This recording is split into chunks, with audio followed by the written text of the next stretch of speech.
J'ai lu un truc incroyable. Ah ouais, j'en ai déjà J'ai entendu entendu parler. dire que Non, c'est quoi?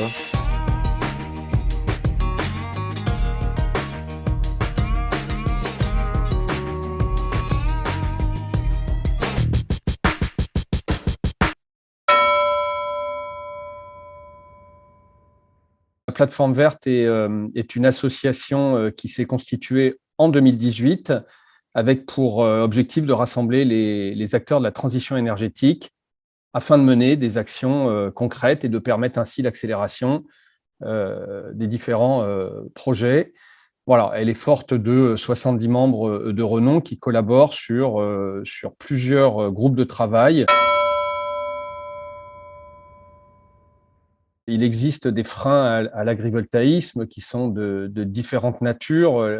La première raison qui freine l'agrivoltaïsme, c'est une définition qui est encore peu claire de ce que l'on entend par agrivoltaïsme, qui ne permet pas encore un encadrement satisfaisant. On a aussi un sujet d'acceptabilité qui est ici ou là entaché par une mauvaise représentation de l'agrivoltaïsme que se feraient les acteurs locaux.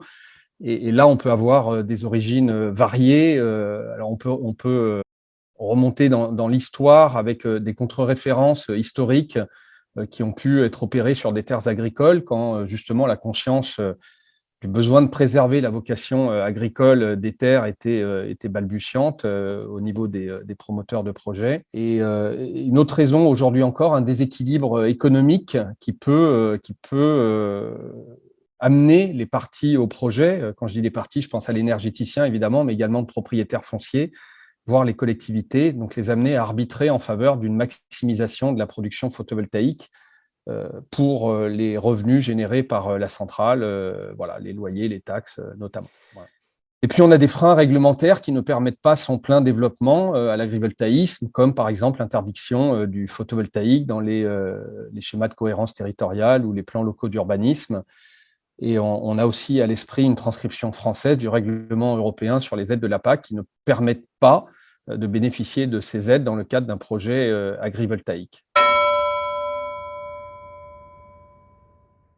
Ça peut être un formidable outil entre les mains, notamment des jeunes agriculteurs qui sont avides de nouvelles pratiques et d'innovation et qui permettrait de reprendre sereinement les exploitations ou de reconquérir des terres agricoles qui auraient été délaissées avec le temps.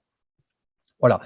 Et puis, le développement massif des énergies renouvelables est le seul moyen de répondre immédiatement à nos besoins croissants en électricité, le solaire en particulier, qui s'intègre plus facilement dans nos paysages et dont la puissance sera multipliée par 10 d'ici 2050, c'est la volonté de l'État. Alors oui, on en a formulé un certain nombre, une quinzaine.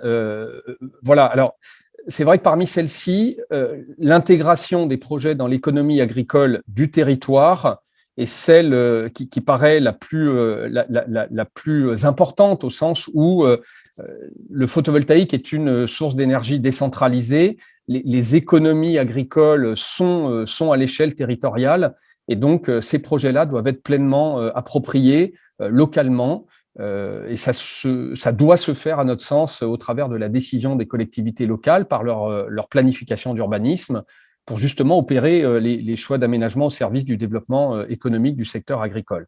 Voilà, en ciblant les terrains, les filières à privilégier et le cas échéant en organisant des mécanismes incitatifs à l'échelle locale. Voilà, donc dans cette intégration des projets dans l'économie agricole du territoire, on pense aussi à l'implication de l'agriculteur, que ce soit en co-investissement dans la société de projet, ce qui est parfaitement souhaitable et qui doit être aménagé par les porteurs du projet. Et évidemment, des engagements sur le terme avec un bail rural qui anticipe les conditions de la reprise pour qu'on ne se retrouve pas avec une vacance d'exploitants agricoles sous l'installation agrivoltaïque non palliée. Voilà. Et puis évidemment, une cohérence du projet avec les filières de production locale, que ça s'inscrive parfaitement dans cette économie agricole territoriale. Voilà.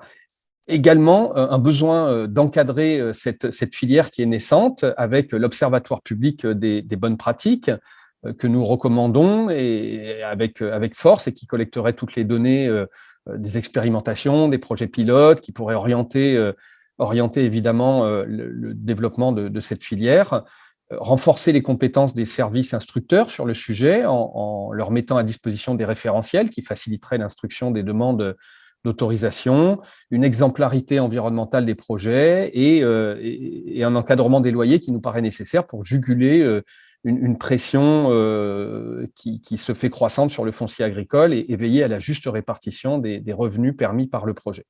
Voilà. Et enfin, promouvoir et soutenir l'agrivoltaïsme pour son plein développement, un développement harmonieux, en maintenant les aides de la politique agricole commune pour l'agriculteur concerné par un projet agrivoltaïque et en élargissant les soutiens tarifaires aux projets agrivoltaïques dans le cadre des appels d'offres de la Commission de régulation de l'énergie, voilà, avec un bonus de pertinence agricole pour que ces projets soient en mesure de rivaliser avec les projets conventionnels. J'ai lu un truc incroyable. Ah ouais, j'en ai déjà entendu J'ai entendu parler. dire que Non, c'est quoi?